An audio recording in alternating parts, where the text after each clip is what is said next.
How's everybody doing? How many of you as kids had family friends that had kids that you absolutely could not stand? This happened with me quite a bit when we were kids. That's family friends would bring their kids over. And I would always say, oh, but poor little Johnny has no one to play with.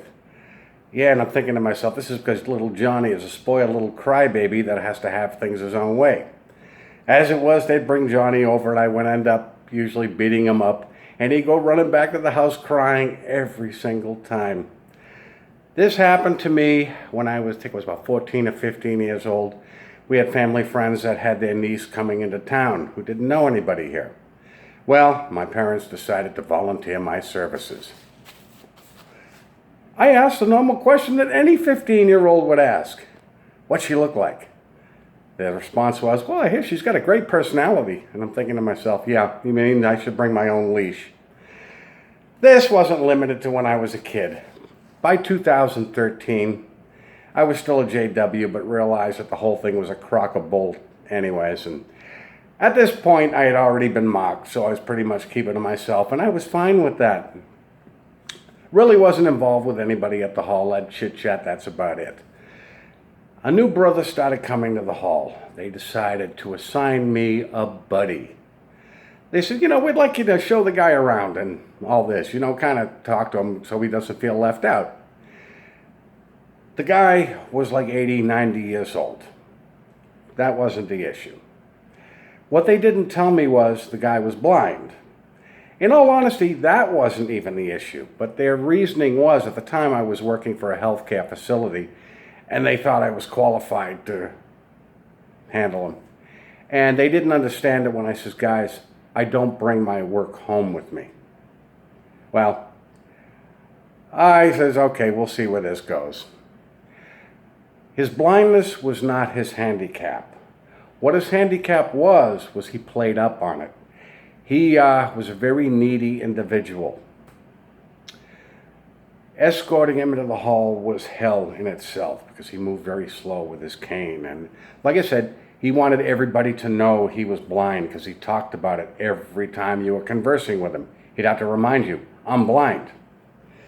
Set him down. Okay, sit here. He would talk. For the most part, I'd just in one ear and out the other because his conversation wasn't all that interesting. And during the meeting, I found out just how needy he was.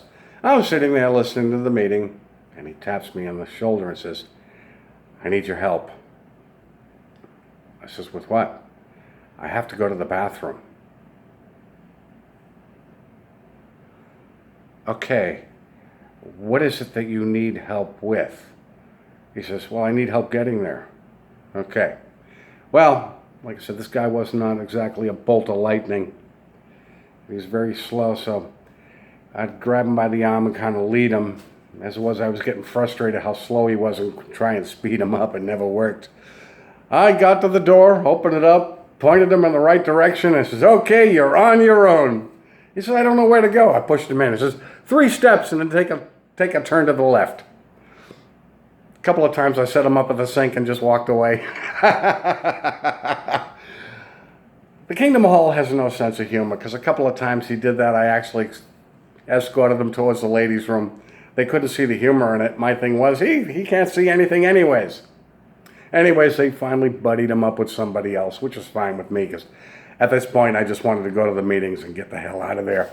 A couple of weeks went by and ran into him. I always wondered if this guy was really blind because he never wore the glasses. He'd just sit there and stare like this. So I kind of like see if he actually was blind. Apparently he was because he never reacted to it. And one day he says to me, I'm getting married. Oh, well, to? Oh, I don't know yet. I'm just looking. See, we all know that Jehovah's Witnesses, they plan on getting married before they actually meet somebody. I always thought that was kind of asinine, but that's the way they are. He says, could you kind of introduce me around to some of the older sisters in the hall?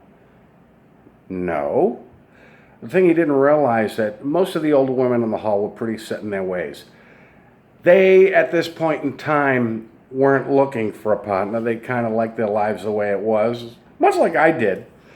And I kind of give some of the older ones a heads up on him. He's a very needy guy. It's like you would all of a sudden have this anchor tied to you. And they all agree with that. They're like, I knew this one older woman. She pretty much was very loud because she was very hard of hearing, but she spoke her mind.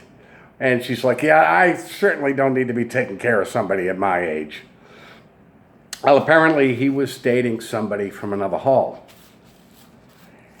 And he told me about it. I says, okay, that's nice. That's nice. When are you getting married? Oh, I don't know. We're working on those details.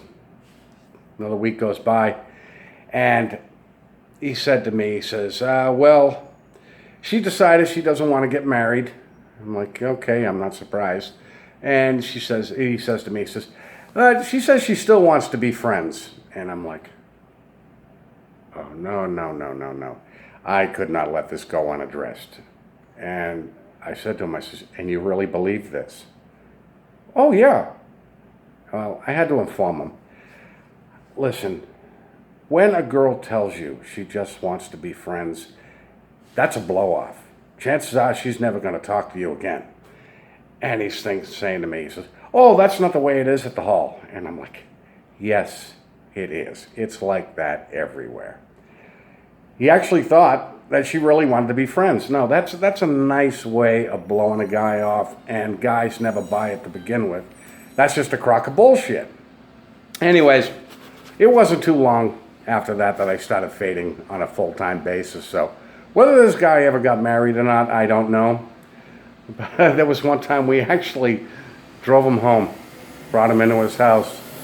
On the way out, I turned off the light. And the elder says, what'd you do that for? Why? Well, he's not going to be able to find his way around. I'm like, the guy's blind! Well, as we're walking away, we hear a loud crash in the house. Don't know what happened.